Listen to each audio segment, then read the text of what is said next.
What's going on, ladies and gentlemen? Today we're here with, once again, Mr. Dynast Amir, and we're glad he's here. I remember I saw a post from him saying that he had the coronavirus, and I was kind of shocked to hear that he had the coronavirus, but the brother survived. Thank God, and thank Allah, thank the Most High, thank whatever you want to, talk about, and thank them all. The Dynast Amir is still here with us, for sure. So Dynast, appreciate you coming back, brother.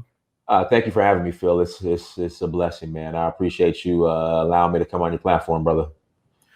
All right, Dynast, let's definitely talk about this. I mean, brother, tell us about the coronavirus. I know you talked about it on your platform, but there may be some people that don't know who you are, or they didn't even see the video when you talked about coronavirus. We want to know exactly like how you feel you got it, the symptoms, everything that you can. Right. So what's up, everybody? I am Dynast Amir, Search for a Guru. Thank you so much for, for joining us. For those who are watching the premiere, really appreciate it. Make sure you hit that like button and also make sure you share and subscribe to Phil's content as well. Basically what happened, Phil, I would say about March 13th, 14th, around around those days, I thought I usually in mid-March, my allergies start to act up. So I thought it was just allergies. And during that time, during the whole coronavirus scare, when it started, people really started to panic about it. You had everybody going to the grocery store to line up to stack up on groceries and, necessities and all that. So I went to the grocery store, and I just remember the lines were long as hell. And I remember leaving the grocery store, getting all my supplies and feeling kind of like the next day I was feeling kind of weird, kind of ill, but I thought it was my allergies. Every year, mid-March here in Atlanta, because of the pollen, my allergies just act up. So I thought it was my allergies. So I think that was like on a Friday. I remember on that Monday, I started having these real bad body pains. But again, I thought it was just allergies, because every year my allergies seem to get worse. Now, they weren't as bad the year before because I was in Nigeria for my coronation as Prince of Odoruwa, or Oba. That's how you say Prince in Yoruba. So I'm like, okay, my allergies must be tripping. So I got real bad body pain, but I ended up going to the gym the next day, but was still just feeling off. But again, I was like, okay, it's just my allergies acting up. So, no need to worry. Then that Friday, I started getting shortness of breath, body pain out of this world. So I called my frat brother, who's a doctor in Philadelphia. And I just, told him what was going on, my symptoms. And I was like, look, I might have to call an ambulance, because I couldn't even walk up the stairs of my house. So I have a 2-story house. And I could barely walk up the stairs without having to catch my breath. So I called the paramedics. They came and got me. They took me to Grady Hospital here in Atlanta. And they ran some tests on me, and I had 102-degree fever, 103, something like that. And then they said I had pneumonia. So they were like, look, more than likely you have coronavirus. But they didn't test me, because they said in order for them to test me, I would have to stay in the hospital that night. And I hate hospitals. So I ended up leaving, getting discharged that night. And I came home, and I actually felt better the next day, because they brought my fever down. But my family was like, Dynast, you still need to go get tested. So I went to another hospital, Emory, got tested, and they said I had coronavirus. So they said, look, just quarantine yourself. Go home and quarantine yourself. So I went back home. That was on a Saturday. I want to say that following Monday, my condition just worsened. Like, I couldn't breathe at all. Couldn't walk up the stairs. Headache, body pain. So I made it to about that Wednesday, and I called the ambulance again. So I ended up being admitted to Emory Hospital. I stayed 2 nights. Started to feel a little bit better, was still pretty bad off, and ended up coming home. I think it was that Friday, still having some issues, like that week, I still wasn't comfortable. I couldn't sleep at night. Like at night, it was hard for me to breathe. And then it took about during that week, it took me, as far as getting back comfortable, after that week, I started to get back comfortable, getting back to my regular routine as far as, just doing my push-ups and, going outside and run and stay active because the gyms were closed. So, but it's definitely an experience I wouldn't wish on anybody. I'm a pretty fit guy. I take care of myself. So I understand why and how people with pre-existing conditions, how they kind of, how they don't make it through coronavirus. I could see how, because me personally, I take care of myself. It took a lot out of me. I lost about 20 pounds in like that 1 week period, like 20, 25 pounds. So like I said, it was an eye opener. So it really, I guess, motivated me to really, really get on my grind. I hate saying grind because grind means constant struggle, but you guys know what I mean. It really forced me to get on my grind. So I'm just making sure I'm productive every day, especially during this downtime. Because we're not promised tomorrow, and my coronavirus experience was definitely a wake up call. But I'll be honest, some people think I'm crazy, but I'm to the point now, and for everybody, take the proper precautions, but it's time to get back to life. If you're around crowds of large people, keep your mask on. But just people with this attitude like you have to stay inside until we get a vaccine. And then the same people that are telling you to stay inside till you get a vaccine, until there's a vaccine, are the same people that didn't tell you they don't want to take a vaccine. So, I'm just saying, people, it's time to get back to life, go to the gym, go get your hair cut. Of course you want to reduce or limit your, I would say, limit your risk to exposure, but this isn't going anywhere. So it's time to get back out there and get back to life. Yeah. So you talk about weight loss. What contributed to the weight loss? I couldn't eat. I lost my appetite. I couldn't eat at all. I wasn't working out. I couldn't eat. So that's what contributed to it. Like I didn't, like for maybe 4 or 5 days, I was just only able to drink some water, maybe eat a cracker here and there, or just some type of snack, but I couldn't eat at all. Okay. And then you mentioned the pre-existing conditions. You say you see how, coronavirus is taking people out because of, your experience getting the coronavirus. Right. What about that? Because you're saying that, why do you feel that coronavirus gets people pre-existing conditions? Just because of it's the symptoms itself that's getting them, or what? Because they don't explain that, but since you had it, you can explain it. Well, like for example, I got pneumonia with it, so I couldn't breathe. So imagine somebody with diabetes or high blood pressure or any other condition, they get this virus and contract pneumonia or whatever else comes along with it. It's going to be hard to fight off. And then, from my understanding, Scarface guy didn't have to go on dialysis, or was it Scarface? I think, or yeah, Scarface. Yeah, he had to go on dialysis because of it. Like it's just this virus. If you have pre-existing condition, that's why it's so important to take care of yourself. To stay active. Because I'm telling you, if I wasn't active the way I am, I mean, no telling where I'd be. I had a friend. He actually lives in the Houston area.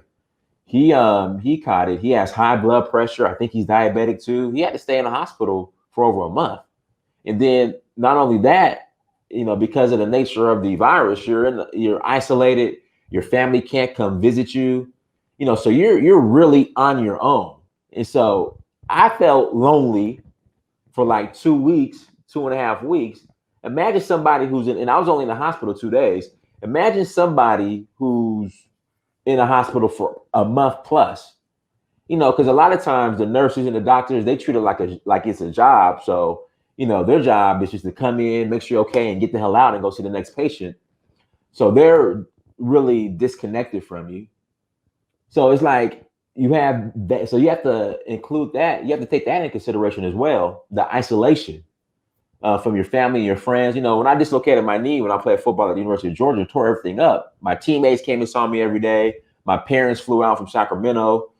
People would send me flowers, physically drop them off, check in, sit down with me, stay the night with me in a hospital room. With this, you are on your own. And a lot of people can't handle being alone for an extended period of time without family and friends. So depression seeks in. So you have a pre-existing condition. You're dealing with coronavirus, which is deadly if you have a pre-existing condition. And then you're dealing with depression, which also lowers your immune system. So you take all that and throw it on somebody who, might not be as mentally tough or prepared to handle something like this. I mean, it's only going to end one way. Right. So that is crazy. I think the way these people had responded to that, isolating people. I seen a story where they had a woman talking about her parent was passing away. They wouldn't even let them back there to even be with them. No, people are dying on their own. Like they're literally dying on their own. Because they were letting them talk to people on FaceTime. Yeah, but it's not the same. I know it's not the same. No, of course not. It's not the same. But I'm like, that's crazy that they have that much rights over you at certain moments, to say who can come around you and who can't. I'm like, wouldn't it be that person's choice? You know what I'm saying? They can sign off the waiver or whatever. Yeah, but it's just the nature of the disease because, say you got it, we come visit you. We don't have the proper equipment on. We catch it. We go back out into the world, go back home. Our family members catch it. Unfortunately. Yeah, I get the logic. No. I get the logic behind it. I'm just saying they should have some sort of way where you could, suit up or something, But they opened up the state here in Texas, right, on the first. And now they say, oh, well, cases are going up, but we don't have a bunch of deaths and our hospitals aren't overwhelmed either, that we opened back up. Right. Now, what about Georgia? Like, you're there, Atlanta. Right. I mean, I of course I look at cases all the time, but how is the hospital system in Atlanta since you guys opened back up? I don't think it's been that, from my understanding, I don't think it's been that. I mean, I haven't really been keeping up with it, unfortunately. I just know we're starting to open back up. And the thing is, I mean, also we have to talk about, Phil, is the politics of coronavirus. So you got one side, which is the right Republicans, saying it's not as bad as it is. Then you got the Democrats, liberals, who are saying that everything's on fire, shut everything down. So the thing is, like, we really don't know, Phil. That's the thing. We really don't know because it's just two sides. They both have their own agendas. But, me, I'm in the middle. Like, go enjoy life. Just protect yourself. That's where I'm at. So, we really don't know. Like, one side saying it's worse, one side saying it's not. And they both have their own facts. So I'm like, look, if you got to go do what you got to do, just protect yourself. That's where I'm at. Yeah, I feel exactly how you feel about that. For me, I mean, that's kind of like the life of Black people anyway. I mean, our life was always in danger. So it's like, what else is new? Exactly. You get what I'm saying? So, I see definitely, you got your books there. You say, look, children's books, which is an awesome thing to come out with. I'm saying there you got kinky hair, kingly hair. So, so what's inspiring all the children's books, brother? Because you said we don't have too many brothers out here writing children's books the way you're doing them now. Right. So I actually wrote these books 4 or 5 years ago. It's just 6 years ago for some. So Son Loves Me, I wrote back in 2014. Kinky Hair is Kingly Hair, I wrote back in 2015. I have also Mina's Third Eye is going to be released here shortly. Kinky Hair is Queenly Hair is coming out probably early June. And then I have another one called It's Libation Time, A Children's Guide to the Ancestors, is coming out in June too. So these books are already out in electronic format. If you go to Amazon.com, search my name, Dynast Amir, you could go buy a book. It's just I thought back then when I wrote them that everybody was going to shift from physical to electronic format. So I was like, you know what? I'm just going to keep it electronic and do what it do. And people are like, Dynast, we like physical books. We like them in our hands. We like to touch the books. And so I'm like, I've been procrastinating for the longest as far as making physical books in physical format. So, after this whole coronavirus situation, I said, Dynast, you know what? Tomorrow's never promised. Everything you need to do, you need to go ahead and knock it out and continue to be productive every day. So I've been slowly releasing them. And also too, this is my sales book, Sales Motivation 101, Get Off Your Ass and Cold Call. I wrote this back in 2013. So this is available on Amazon as well. But the motivation behind these books is, I want Black kids, Black children to be comfortable and proud of who they are as far as skin color and the texture of our hair, because we are the only people with this texture hair and with this skin color. So that makes us unique and special in the eyes of God. So, you have this in some parts of Africa, and even here in America, you have this skin bleach epidemic. You got people with nappy hair wearing straight blonde weaves, and so I'm just like, look, our hair texture, our skin color is what makes us unique. So we need to be proud of that. So that's what these books deal with. All right. So now, and I believe that, we have to I'm going to say this word D because I'm working on this book. We got to decolonize our mind. And that's what those books are doing. It's help because, Right. when you go to school and even Jane Elliott, and, when I interviewed her some years ago, she had even said that the school system is only to indoctrinate you in the white supremacy. And Right. that's almost, when you go to school, you're about 18. It's years upon years upon years of colonization of your mind that these people put you through. And also our overall image is a big part of that colonization that we go through in the institution, and we don't learn anything yet. Maybe you learned something, but did you learn anything in public school? I went to private school, but I still You didn't went private. Okay.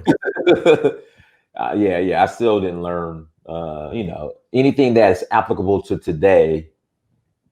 No. That's and that's a sad thing. I think about it, say all these years I used to get up, go to school, Dynast, and I used to be like, I can't stand going here, but I gotta go. You get what I'm saying? And then now I look up and I'm like, I didn't learn nothing. I say everything I learned was after I got out.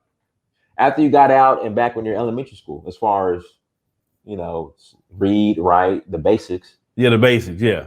Right. And all those other classes, they be trying to put on you like algebra, geometry, trigonometry. Like, you don't use any of that. Yeah. I mean, unless you're going to be some chemist or something to that effect. Right. And I did miserable. I did terrible in those classes. Yeah, it's like the things about just basic math, English, and I don't, I don't know why we have to learn English class. I used to say, why I'm in English class and I know how to speak English. He used to say that all the time. Like, can we learn another language or something? I failed English in college. I failed that. And what they'll allow you to do when I was in college, they'll give you you had like pretty much a skip or like a pass. If you messed up in the class, you had a couple, passes you could use, in a year or your whole college year that are kind of just like, okay, we're not going to count this F against you on the transcript, but you got to take another class to kind of make up for it. So I did terrible in my English class. English and it's like when you study like government. What's the name of that class? Political science. Political science. So I failed political science. Well, I got a D in political science, which is might as well failed it. In fact, I got a D in both those classes. Yeah, in college. Yeah, because I believe we should be learning languages that, at least maybe that we could use. For instance, like if you're gonna live here, learn some Spanish. If you're gonna live here. Right. And Phil, that's where and I talk about this when I write. I'm working on another book as well. Not taking advantage of like the free resources that I had in high school and college as far as those foreign languages. I wish I would have took advantage of that, as far as learning, because while it's free, you have no bills to worry about Spanish, French, Yoruba, African languages. And I went to University of Georgia, which is a top university, and I didn't, instead of doing that, I was BS political science and English class. And, I think I took like a calculus 3 or something crazy, and it's just like, for what I do, it was definitely just a waste of resource, especially when it's a free resource, like it was in my situation when I was in college. Yeah, I definitely, agree with you, because even like, I look at that we should focus to learn, maybe, or at least getting acclimated to an African languages. Cause for me, I started liking, when I went to Kenya, Swahili, Right. and trying to pick up on that so much. So I'm even using certain Swahili terminology in titles now. Right. I'm pretty sure you've seen that. And, Yeah. and people say, what is it? Because me, first place I went to Africa was Tanzania. So Uh-huh. search for uhuru. Uhuru means freedom in Swahili. So, I ran with that. So, yeah. Yeah, and from my experience when I was over there in Kenya, trying to talk with people and pick up on Swahili, it was so much. I felt it was easier to start picking up on Swahili than any other language that I've been around. I said, wow, this is easy. And I said, well, maybe it's just naturally in us to pick up on African languages. I know I hear you speaking. What language you be speaking? Is it Yoruba you speaking? Yeah, I'm learning Yoruba. Right. What other languages that you have learned since you've been out there? I'm just learning Yoruba now. I mean, I try to pick up Wolof, Swahili. In fact, I was taking Swahili back when I was in LA. I'll take a class, but right now, it's been consistent Yoruba. Okay, so now since you've seen America's response to coronavirus, you had coronavirus, and we've been definitely reporting on the response on the continent and how they're not having the problems. Yeah, safer over there than here. What other country? I said it's safer over there than here. As far as yes, it is. And we've seen how the World Health Organization has been exposed in a lot of ways. Now, have you been paying attention to Madagascar? Yeah, with the formula. Yeah, the COVID organics thing they have. I love to try to get it imported here in America if they allow it. They're not going to allow that. Mm-hmm. We already know that, because the way the World Health Organization responded to that, I say, and they responded. I'm like, well, hold on. You have an Ethiopian brother that's over the World Health Organization, right? Mm-hmm. Why did he respond that way to Madagascar? I would think he would be more open to it than anybody else. Who's paying him? You say who's paying him? Yeah. Well, let me think. I know I know he good with Xi Jinping. I know that much. Yeah. But again, who's paying him? Whose payroll is he on? So why did he react that way? Who's paying him? Right. So of course he's going to respond like that. Man, I just personally believe, and you probably know the same thing.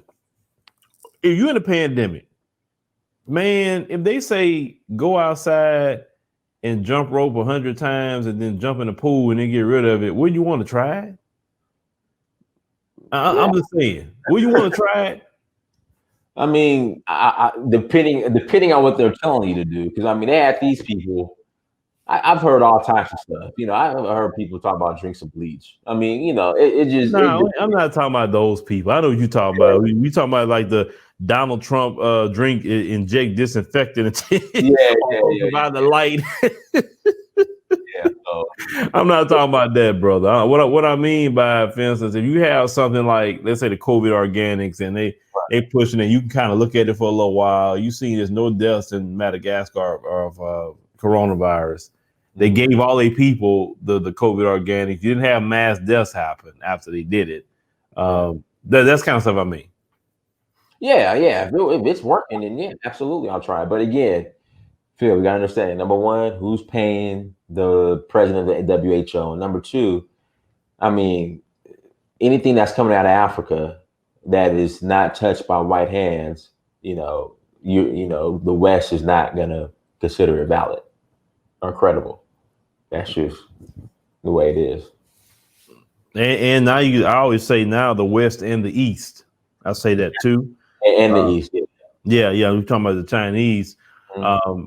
And I was doing a couple of stories recently, and I was just actually conducting an interview with Virtue Grace. And shout out to her. She was talking about, discussing the Chinese and how they just showing up and they coming in on tourist visas, never leaving. Right. etc.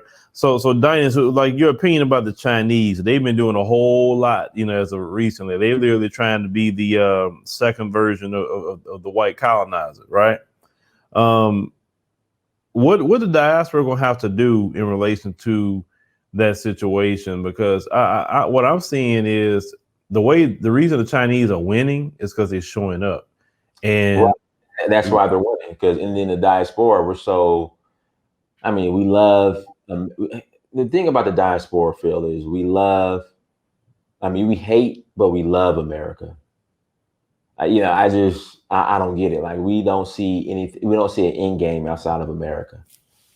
I mean, it's the most. I don't understand the emotional attachment. I don't get it. That's the problem with, especially the diaspora here in America. Like we just, I don't understand the emotional attachment to this place called America. I don't get it. I don't understand it.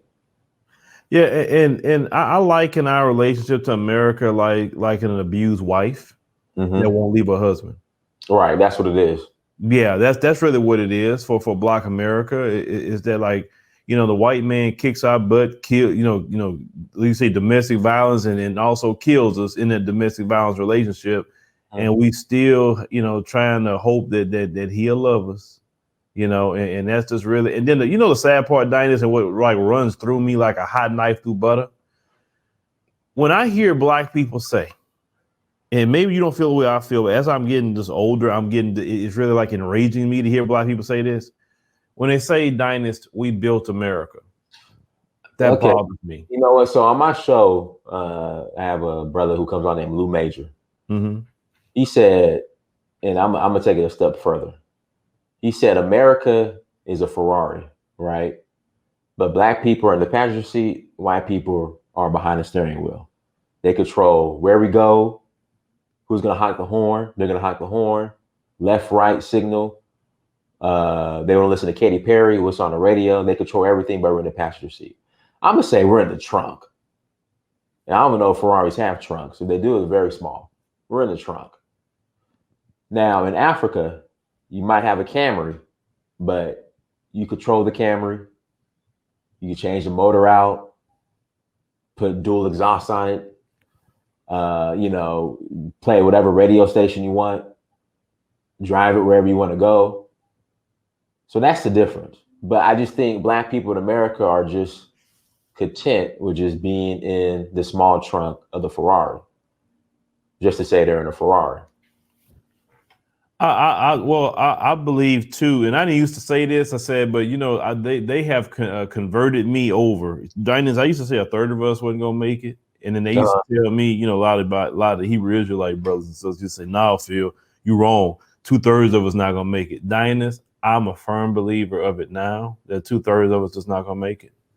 I have seen the light of the majority of Black people, just definitely in America, that's not gonna make it. Because we have that love, like you said, we have that abusive relationship, abusive marriage to America. We, like you said, you don't see nothing different from it. You want to complain like an abusive woman would complain her husband is beating her, but when somebody say, "Well, leave that man," no, she don't go nowhere. You get what I'm saying? And then at the same time, they are the loudest people in the room to try to get other people to leave their abusive husband. You understand? I know you go nowhere, this and that. Like, why you want to go somewhere? Why you want to do this? Why you want to run? Why you're like, wait a minute, you getting your kids killed? You can't even jog down a doggone street and you get killed, and you still talking about this situation, and we built, like I said, once again, I guess, let me explain to you, Dynast, why I get so upset.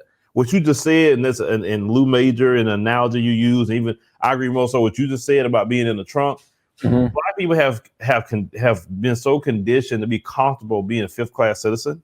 That is amazing how the white supremacists have conditioned, I'm gonna say 2/3 of Black people in this nation to really accept being a fifth-class citizen. and then they pride themselves in we built America. I'm like, you built America, but a white man controls it. Every bit of it, the white man controls. And say, yeah, but we built it. Because I think our brother Douglas, if you watch his videos, new brothers coming on. I don't know if you checked it out. He did a video about, they don't want us here and they're killing us to prove it, right? And they have responses that say, well, we built America. What what you mean they don't want us here and this and the third? I said, wait a minute, I could contract somebody to build me a house, and they can build me a beautiful house, but it doesn't mean I want them to live in my house. I just want to use them to build what I got, and then you need to go on somewhere. That is America and how they feel about black folk. I mean, that's just. I don't know, man. I don't know. But you've noticed that the whole ADOS and this is the thing. Let me say this. I agree that there is a debt owed to Black society, all right, because of the free labor that was put into building this country. I agree with that. But I'm not going to, again, I'm not emotionally attached to America. And then number one, I'm not going to keep all my eggs in one basket, this basket called America. And I think that's the difference, Well, let me tell you about that. Coronavirus, has been a good thing and a great exposure of a whole lot of things, entity systems and everything.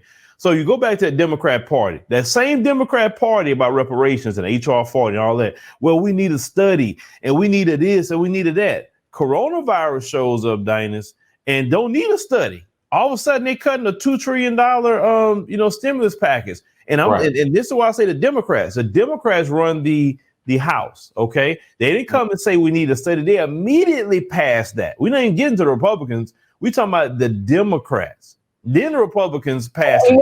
You bring up a great point. Let me pull out my calculator real quick. Go ahead. There's about what 40 million Black people in America. Yeah. Pretty much about 45, 50 million, somewhere around there. But I'm just saying I guess if you minus off what the 3 to 4 million, Black immigrants that came in, we talking about just. Okay. So 2 trillion. I don't know what 2 trillion look 2 trillion is that 9 zeros? Hold on. it ain't hard to put together, brother, but I'm gonna let you work on that real quick. 40 million. I'm gonna let you work on that. But what I'm saying is the Democrats showed that, yes, I can pay reparations, Dynast, but I'm not giving you Negroes nothing. See, the coronavirus, if you was a supporter of the Democrats, coronavirus should have been the nail in the coffin to you saying F these Democrats.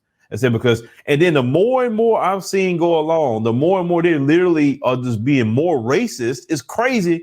I'm seeing more racism from them than the Republicans. Right.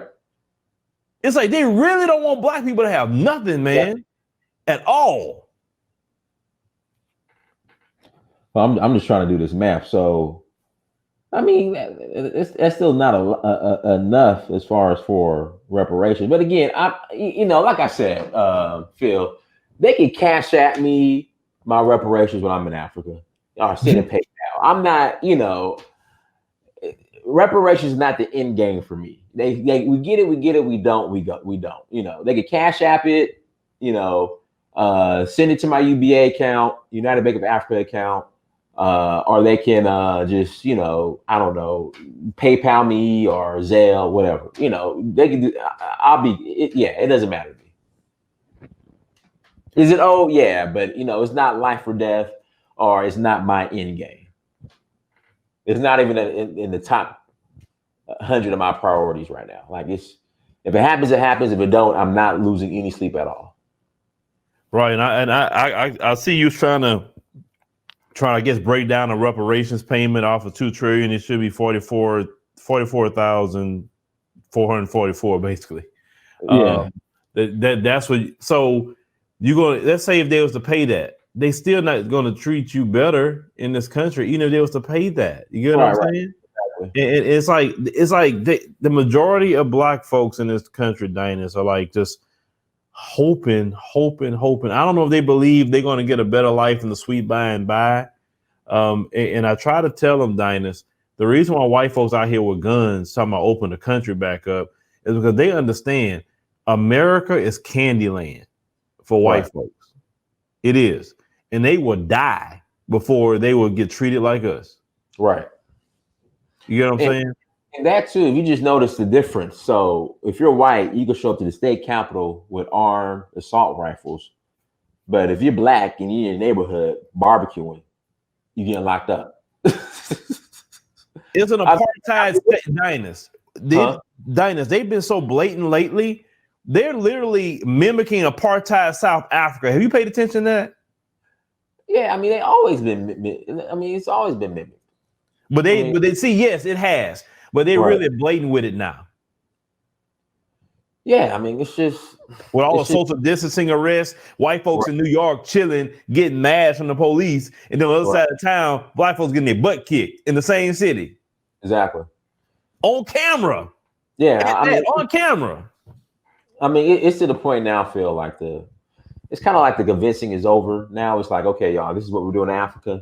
You know, if you want to get in, get in. But the convincing is over. I don't know what further proof, people Dynast, you know what? You're right, because it do come a time that you have to shut up and say you warned long enough. Like for 2 years, Dynast, I was telling black people, get your passport, have your passport. Now Trump literally shut it off. Yeah. And I'm getting black people telling me, I really want to go to Africa now, but I can't even get a passport. I said, how many years I told y'all to get one?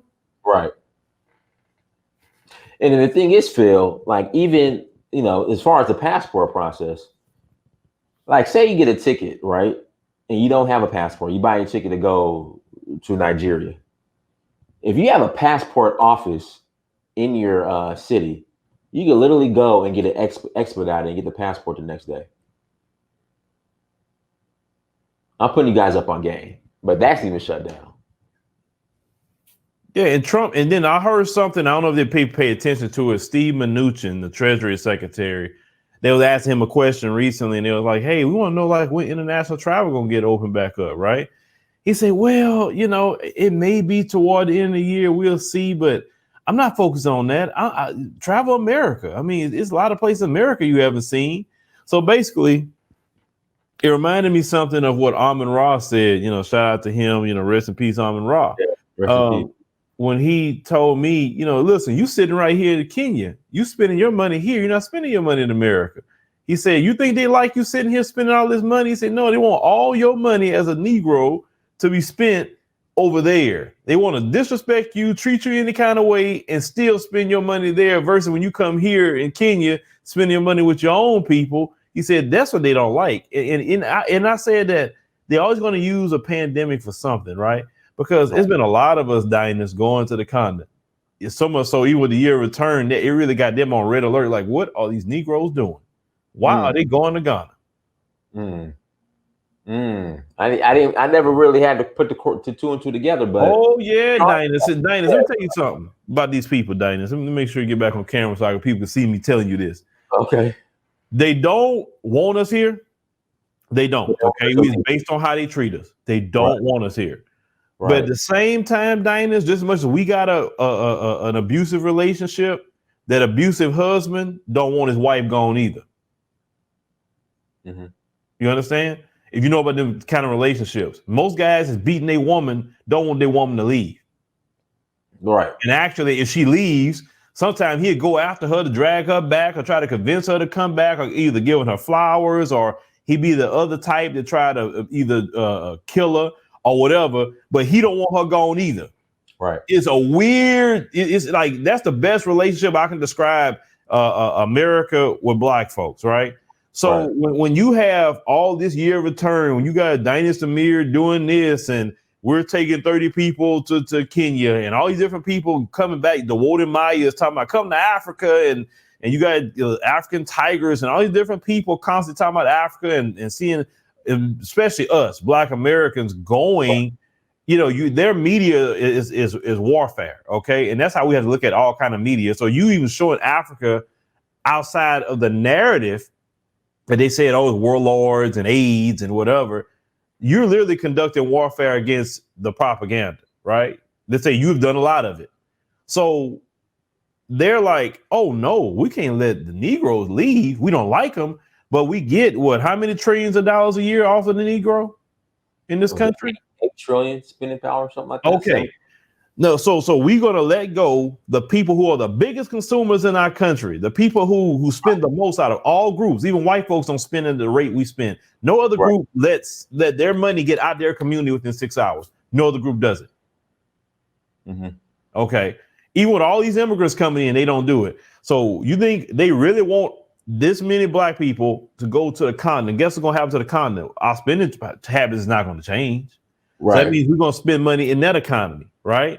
And get those economies up off the ground. Our confidence gonna raise up. We're gonna say, wow, I can actually have a business here. I'm actually free. I don't deal with racism no more. I can do it. You know, when black people get in an environment away, like Black Wall Street, for example, when we get away from them, like, you know, the Honorable Elijah Muhammad talking about the separation, we get away from them and actually just stick to ourselves, we do great. If you study American history. Right. So with your experience, and I'm bringing home something. With your experience with the year return, and you saw them at the year return last time you told me that, okay? Oh, deep. I was in Ghana in either end of November. I was in Ghana early December. It was November. I was in Ghana November of last year. White folks was there deep at when I was in Kumasi, the hotel I was staying at. They were there deep. Yeah. And because of white folks doing that, Dynast, and because they send a mixed message to a lot of black folks to have, like you say, this love, you know, for the abusive relationship. I think that's what is a part of it. I think if white folks got in unison and to say, hey, no, we don't want y'all here, and really got like they used to back in the 60s and during the civil rights movement, like you really knew they didn't want you behind here, right? That's why black folks start fighting back. But they send this mixed message to say, hey, no, we're not all like that. And that's them. That's Donald Trump. That's this and that and the third. You get what I'm saying? So it's like, I agree with you, Dynast. What you said is a mouthful. We passed the time of convincing. I agree. Right. Absolutely. I agree. Yes, so we passed the time of convincing. What's the steps for people, you know, that's listening and say, you know, I listen, let them ride on the vine at this point. I'm not worried about it. The ones who don't want to do anything. What's the step for those people who say they're ready for the next level? I would say, you know, follow you, subscribe to my platform, you know, search for Uhuru, all one phrase, search for Uhuru, all one phrase, subscribe to my platform. You know, you have Sister Ya with the repatriation program she has. I mean, you have a lot of YouTubers out there who, you know, are putting information out there as far as, you know, what are the next steps. You know, that's what you do. But it's time to, you know, the convincing is over. You know, the name calling is over. You know, it's time to really, really put in the work now and get down to it. So that's why you know, I stopped the back and forth and all of that. If you notice my content, I'm in a completely different space now, you know, because it's time to build now. Yeah, I agree with you, Dynast. Because it gets old, you can't, you know, black folks can be stubborn as mules. You know that. And like I said, let them do what they do. My only issue with them, Dynast, is when it's like the passport situation. Now some of them are complaining they can't get a passport. You've been telling them for years to get one.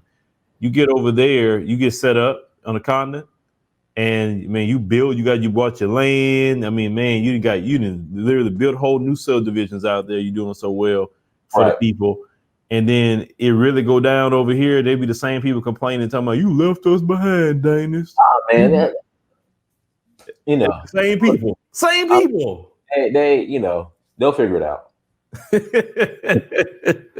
Exactly. The guilt, you know, the make us feel guilty strategy is definitely not going to work. So you forget about that.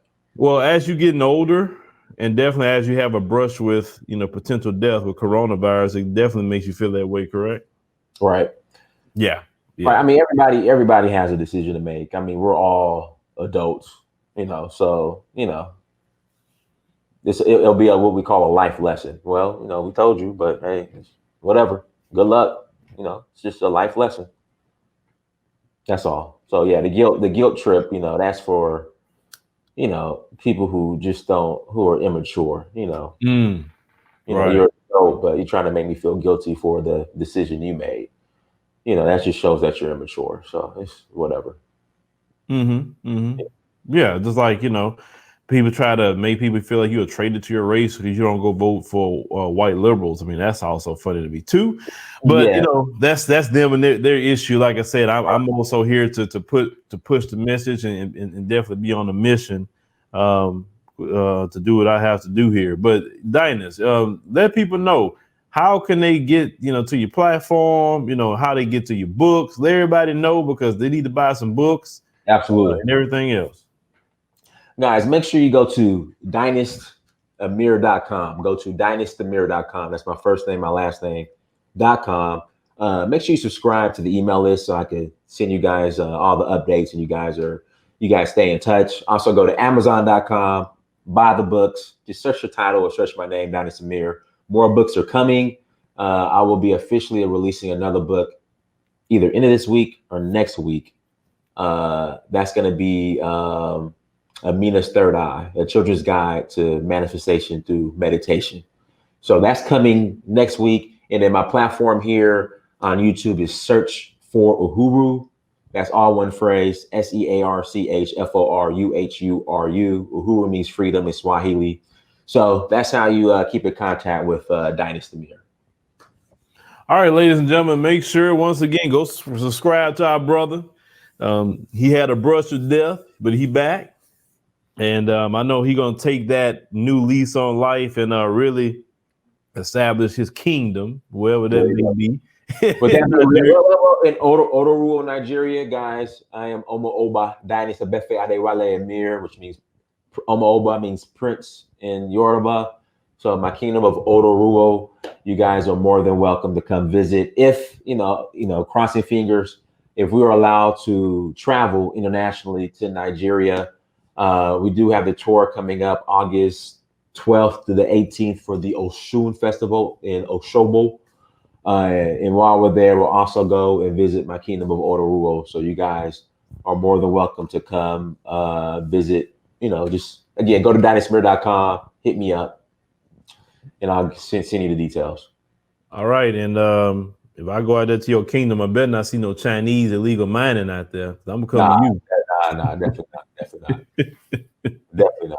Absolutely not. Yeah, got to control the kingdom, brother. Ain't let the Chinese come in and say, carry yourself back to Wuhan. No, you get out of here. You know, exactly. I'm a firm believer of this, Dynast. So I wrapped up. I've been doing a lot of research, and I think the only thing that's going to change the African continent is a wave of African nationalism.